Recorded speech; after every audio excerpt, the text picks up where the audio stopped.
2001: A Space Odyssey, a movie I constantly heard was a cinematic masterpiece and one of the greatest films of all time. So last year I watched it for the first time and my reaction to all of this was immediately, huh? So in this video I'll be telling you why I think 2001: A Space Odyssey is the most overrated movie of all time. Amazing. Every word of what you just said was wrong. If you want to see more videos like this, be sure to subscribe and also comment down below what do you love about this movie, what do you hate about it, and everything in between. So let's get started.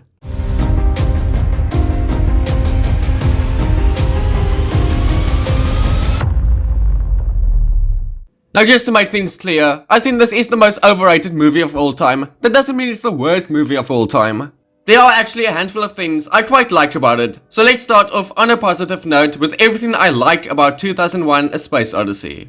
First main thing here is that this movie is absolutely stunning looking. For a film that came out in the 60s, it is so good looking and all of the space visuals have aged pretty well.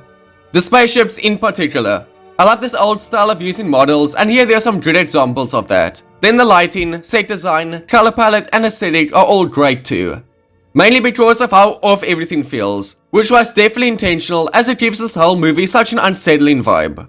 Then the second thing I need to mention is obviously the music. It is very iconic for a good reason. Everyone associates this movie's main theme with space at this point. Thirdly, the whole middle section with Hal was pretty good. He's such a scene-stealing villain while just being a tiny red light on a wall. His lines and the way he delivers them are so iconic and memorable. I'm sorry, Dave. I'm afraid I can't do that. Then that whole section actually has some pretty good pacing and a nice sense of tension. As the crew went up against this computer, all of that was good. I wish it was the whole movie, but unfortunately, for a movie that is so annoyingly long and slow, the best section was too short. So let's move on to the bad and why I think this movie is overrated. The most obvious thing here is how agonizingly slow and boring it is.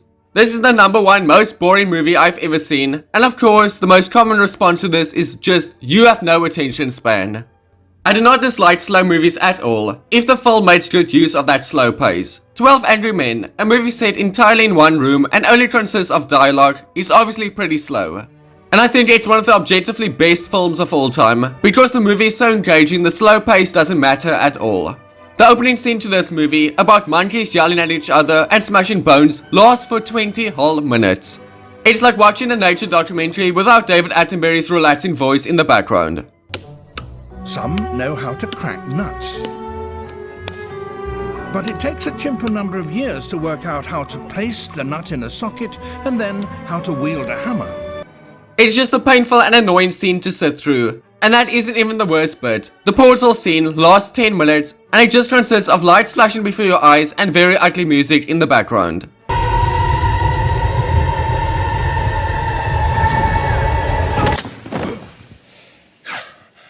I have been falling for 30 minutes! People also always argue that it's slow because it's meant to give off the feeling of isolation and loneliness one experiences in space. I think it's slow to cure insomnia, but that's just my take. On that point, movies like Gravity and Interstellar do a great job at giving one the feeling of emptiness and isolation of space, and those don't need 2-hour-long shots. So basically, every scene in this movie is dragged out unnecessarily long, and honestly if this movie was trimmed down a tiny bit, I would enjoy it a lot more. Other main thing here is just how nonsensical it gets. Up until the Jupiter scene, the whole movie is long, but it still makes sense. Then the portal scene happens, and everything goes full on surreal in the worst way possible. It feels like Kubrick showed us random images and left it up to us to make sense of it, which is kind of exactly what he did. Whenever someone says this movie doesn't make sense, the common response is always, oh, you just didn't get it. Well, I'm definitely not sure what you are supposed to get, because Kubrick himself stated that he never revealed the meaning of anything and left it totally up to the audience to make their own interpretations. It is a movie that basically forces you to watch an explanation video and try to make sense of it, which means the movie failed, or unfortunately in this case, it probably accomplished exactly what it was meant to. Leave everyone confused. I'm not against symbolism, metaphors and ambiguity at all, but in this case, where real meaning was never really made obvious, it just becomes pretentious. Movies like Inception and Prisoners use symbolism and ambiguity really well. Then back to 2001, there are even some ideas here that I do think are interesting. Hal is given much more of a personality than the actual humans, which is a cool subversion of expectations. But everything involving the so-called human zoo, monolith and portal are just too vague to be interesting. I'm glad that the majority do get something meaningful out of this film, but it really feels like a movie where, even if you like it, you should be able to see why it isn't for everyone. This is obviously just my opinion. Do tell me, what do you love about the movie? Maybe you can give me some new insight that could make me appreciate it more. Be sure to subscribe for a ton of fun movie rankings coming this year, and with that said, I will see you next time.